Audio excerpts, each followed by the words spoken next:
Olá, meu nome é Gediel Araújo, eu sou advogado, escritor de livros de prática jurídica e defensor público do Estado de São Paulo aposentado, onde atuei por quase 3 décadas, em todas as áreas do direito, mas principalmente no direito de família. E eu quero aproveitar essa minha longa experiência para fazer aqui alguns apontamentos, algumas observações sobre a pensão alimentícia no divórcio. A lei não indica de forma clara qual é o valor da pensão. A lei dá os parâmetros.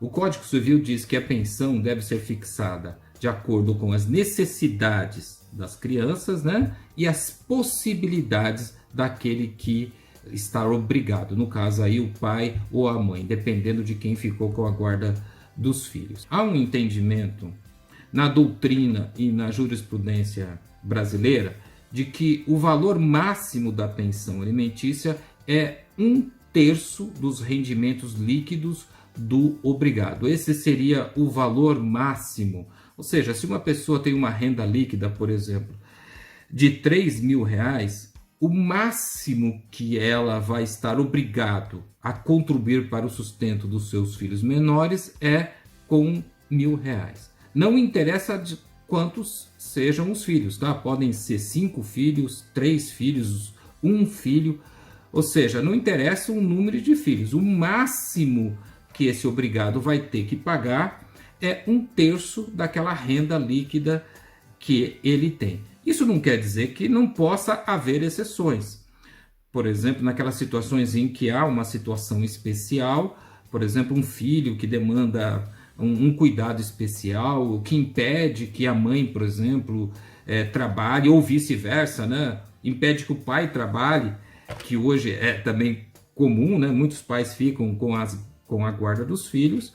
Então a pensão pode passar esse 1/3, pode chegar a 35%, a 40% da renda do obrigado, dependendo das circunstâncias. Isso, obviamente, quando você depende do juiz condenar. O casal tem liberdade, né, para fazer acordos de qualquer natureza.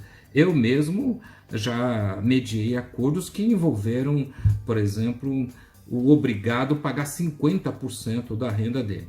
Eu alertei ele a respeito dos riscos, mas ele entendia que era o justo. Ou seja, quando há um acordo, não há limites, né? Na verdade, o casal é que estabelece um limite. Agora, se não houver um acordo, o máximo que o juiz costuma condenar um pai ou uma mãe que estejam obrigados a pagar a pensão é 1/3. E o mínimo, você me pergunta, não tem um limite mínimo, né? Vai depender das necessidades e da capacidade financeira dos pais. Às vezes os 2 pais trabalham, ganham bem, então aí o valor da contribuição pode ser menor. Então, por exemplo, eu já fiz acordos de 10%, de 12%, de 15%, vai depender muito das circunstâncias do caso. O casal também, nesse caso, tem limite, tem liberdade, melhor dizendo, para estabelecer aquilo que eles entenderem que é adequado e justo à situação. Normalmente, na prática, né, o que a gente vê é sempre assim, quem está obrigado, seja o homem, seja a mulher, quem está obrigado quer pagar o mínimo possível, né? Quer contribuir com o mínimo. É uma atitude até inteligente, vamos dizer assim, porque lembre-se, estabelecido o valor da pensão, você não pode pagar menos que aquilo. Então, por exemplo, você ganha R$1.000, concordou em pagar 200. Você vai ter que pagar no mínimo 200. Não tem jeito de você pagar menos. Você pode até dar mais, por exemplo, né? Então, por exemplo, a pensão é 200. Você pode entregar 250, você pode entregar 300, mas você não pode dar menos de 200, né? Então, eu não posso negar que até uma atitude sobre certos aspectos inteligente você procurar pagar o mínimo possível. Mas talvez mais inteligente ainda seja procurar se estabelecer um valor de pensão que seja justo. Afinal de contas, sustentar filho não é fácil, não é tarefa fácil. E divorciados é mais difícil ainda. Se juntos, né, o casal junto já é complicado, já é difícil, às vezes o dinheiro já não dá. Vocês imaginem separados. Eu costumo dizer que ninguém, é raro, pelo menos não inicialmente, ninguém fica melhor se divorciando. Não sob o ponto de vista financeiro, não imediatamente. Pode ser que a longo prazo as coisas até melhorem, né? Mas imediatamente sempre o divórcio provoca dificuldades financeiras, isso é inegável. E é talvez por isso que as pessoas brigam tanto em relação à pensão alimentícia, né? Porque quem vai receber, obviamente que vai precisar e quer tirar o máximo que puder do obrigado. E quem vai pagar vai ter que, sabe, às vezes começar uma vida em outro lugar e precisa também, e quer pagar o mínimo possível para poder ter condições de recomeçar a vida em outro lugar. Como operador do direito, como mediador, a minha recomendação é que as partes procurem ter bom senso, né? Entender, por exemplo, que ninguém sai ganhando, que é difícil, né? O que espera os dois é um momento difícil, né? Eu costumo dizer que pagar pensão é a parte mais fácil, né, de ser pai ou de ser mãe, né? A paternidade ou a maternidade, dependendo de quem ficou aí com os filhos, envolvem responsabilidades que são até muito mais importantes. O companheirismo, a amizade, acordar à noite, às vezes com o filho doente, correr para um hospital, participar de uma reunião na escola. Há tanto, né, que há tantos outros aspectos, né, que envolvem aí a relação entre pais e filhos, que são mais importantes, né?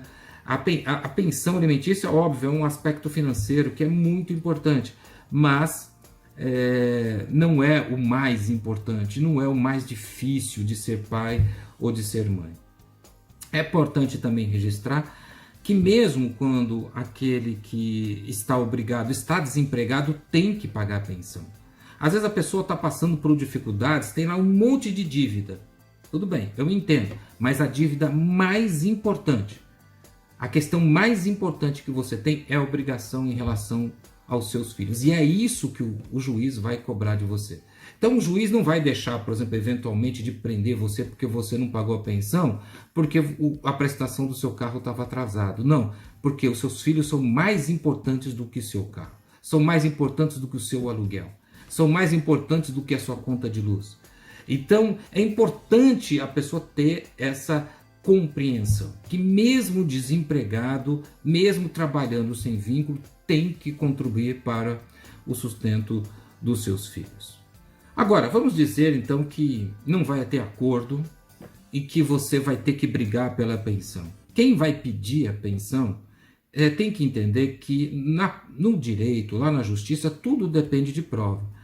Claro que se você tem ali um obrigado que trabalha registrado com vínculo empregatício, é muito mais fácil, né? Ele tem olerite, ele tem comprovante de renda, e isso facilita a busca da pensão alimentícia.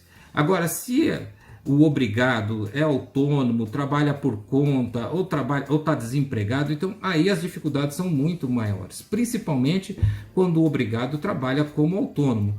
Você tem que se preparar, principalmente, como eu disse, embora seja condenável, é esperável, né, que ele resista, que ele tente dar o mínimo possível. Então você tem que se preparar para provar para o juiz que ele tem condições de pagar aquela pensão que você entende como justo. E como se faz essa prova? O juiz pode expedir ofícios, por exemplo, dizer que ele presta serviço para uma empresa, que ele é representante comercial para uma empresa. Você pode pedir para o juiz oficiar para aquela empresa, para que a empresa informe quanto foram os rendimentos, qual foi a atividade que ele teve em certo período. Você pode pedir também para o juiz oficiar para o cartão de crédito, para que informe qual tem sido o gasto geral dele. Você pode informar para o juiz que ele pode alegar que não tem renda, mas ele anda com um carro bonito, ele mora bem, ele paga um bom aluguel. Então são questões que você tem que se preocupar antes de entrar com a ação, se não vai ter acordo, né? Que você eventualmente vai ter que provar a capacidade financeira dele. E não é só provar aquilo que o pai ou que o obrigado, né? Porque pode ser a mãe também, aquilo que eles podem pagar, mas também as necessidades, né? Veja bem, quanto maior for o valor que você pretende receber, mais detalhada tem que ser as despesas das crianças, daqueles que pedem a pensão alimentícia. Veja, o valor da pensão alimentícia não é para colocar em poupança, não é para investimento. O valor da pensão alimentícia é para subsistência dos filhos menores. E se você pretende receber um valor maior, você tem que mostrar para o juiz que aquele valor não é para ser colocado na poupança. Aquele valor é para pagar o inglês, é para pagar o curso de informática, é para pagar a escola, é para comprar roupa, é para o lazer. Enfim, você tem que mostrar para o juiz que aquele valor é para atender às necessidades dos filhos do casal. Isso é muito importante. É importante também, obviamente, a fornecer todos os dados. Se ele está empregado, tem que fornecer o nome da empresa, o endereço, tudo certinho para que seja oficiado. É importante ter uma conta corrente onde receber o valor da pensão. Isso facilita muito a cobrança. Muita gente entra com pedido de pensão alimentícia e não tem conta corrente para receber. Isso dificulta muito as coisas, principalmente no divórcio, porque às vezes o casal não está se entendendo, ainda está naquela fase inicial do divórcio, estão brigando, não consegue olhar um para a cara do outro. Então é importante que você, se você não tem conta corrente, abra uma poupança lá na Caixa Econômica Federal, que é bem simples. Bem, essas são as observações que eu tinha sobre o tema. Eu espero que elas eventualmente ajudem você que está passando por isso. Se você tem alguma dúvida sobre o tema, deixa aqui nos comentários que eu vou procurar responder. Se você gostou do vídeo, deixa o seu like, se inscreva no meu canal e até a próxima.